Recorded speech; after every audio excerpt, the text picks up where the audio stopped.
Hello guys, welcome to our YouTube channel, and today we are going to learn what to do if you forgot your Roblox account password.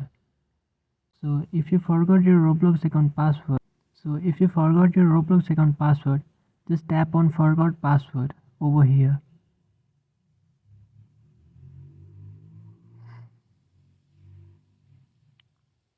So after tapping there, you should enter your phone number, or you can also use your email. So now I'm going to use my email, and you have to enter your email over here. After entering your email address, tap on submit.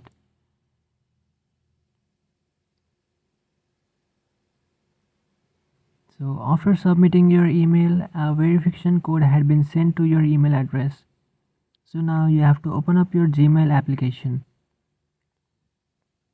So after opening your Gmail application, you can see Roblox had sent you an email.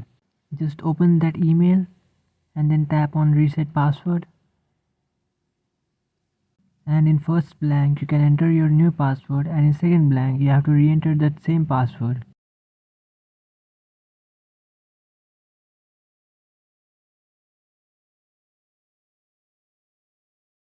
So after entering your passwords, tap on submit. So after tapping on submit, you have successfully resetted your password on Roblox, and this is how you reset your password on Roblox. If you have any doubts, feel free to comment below. Thanks for watching.